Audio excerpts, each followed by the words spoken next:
జాపాలి తీర్థం. తిరుమలకు వెళ్లిన ప్రతి భక్తుడు శ్రీవారి దర్శనానంతరం వెళ్లే ప్రధాన ఆలయాల్లో ఇది ఒకటి. తిరుమలకు సుమారుగా 5 కిలోమీటర్ల దూరంలో పాప వినాశనంకు వెళ్లే దారిలో ఉంటుంది పుణ్యతీర్థం. సింధూర అలంకరణతో ఒక చేతిలో గదను ధరించి కవచాలంకృతుడై భక్తులకు అభయమిస్తూ హనుమంతుల వారు దర్శనమిచ్చే ఈ క్షేత్రం గురించి ఈ రోజు అనగనగాలో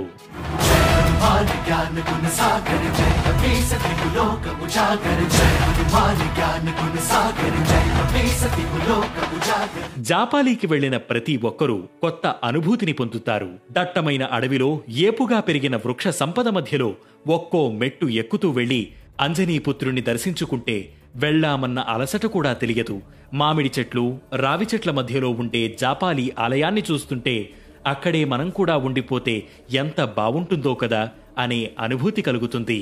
ఈ జాపాలి తీర్థానికి పురాణ ప్రాముఖ్యత కలిగిన చరిత్ర ఉంది. సాక్షాత్తు దేవతలు నడిచిన ప్రదేశంగా చెబుతారు. ఎందరో మహాత్ములు, యోగులు, సాధువులు తపస్సు చేసి తరించిన పవిత్ర స్థలమిది. హనుమంతుడి ఆలయం ఎక్కడ ఉంటే అక్కడ వానరాలు ఉండటాన్ని చూస్తాం కదా. ఇక్కడ కూడా ఆలయం చుట్టూ వానరాలే కనిపిస్తాయి.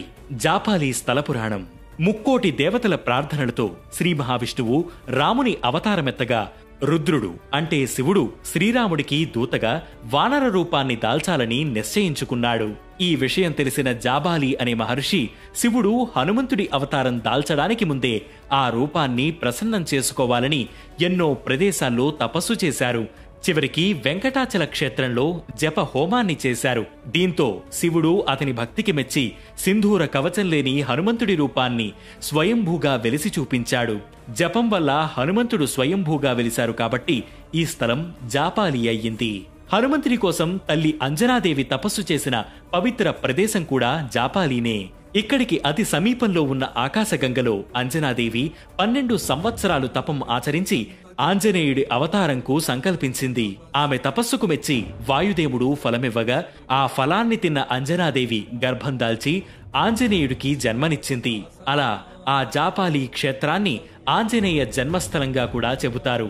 అంజనాదేవి తపస్సు చేసి ఆంజనేయుడికి జన్మనివ్వడంతో వెంకటాద్రి అంజనాద్రి అయినట్టు స్థల పురాణం చెబుతోంది.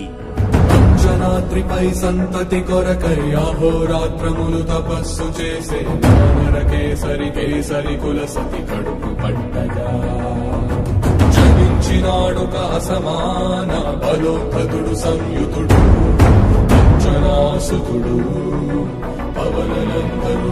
15వ శతాబ్దంలో విజయ రాఘవరాయలు ఈ ఆలయాన్ని నిర్మించినట్లు శాసనాలు చెబుతున్నాయి. శ్రీరాముడు సందర్శించిన తీర్థం. రావణుడిని సంహరించిన తర్వాత శ్రీరాముడు సీతాదేవి సమేతంగా అయోధ్యకు వెళ్లే ముందు జాపాలి తీర్థంలో విడిది ఉన్నట్లు మరో కథ కూడా ప్రాచుర్యంలో ఉంది. అలా విడిదిలో శ్రీరాముడు స్నానం చేసిన తీర్థానికి శ్రీరామతీర్థమని, సీతాదేవి జలకమాడిన తీర్థానికి సీతా తీర్థమని పేర్లు పెట్టారు. అవి ఆలయానికి తూర్పున ఒకటి, పడమర దిక్కున ఒకటి ఉన్నాయి. ఇక్కడి రామగుండంలో స్నానమాచరిస్తే వాగ్దోషాలు తొలగిపోతాయని అంటారు.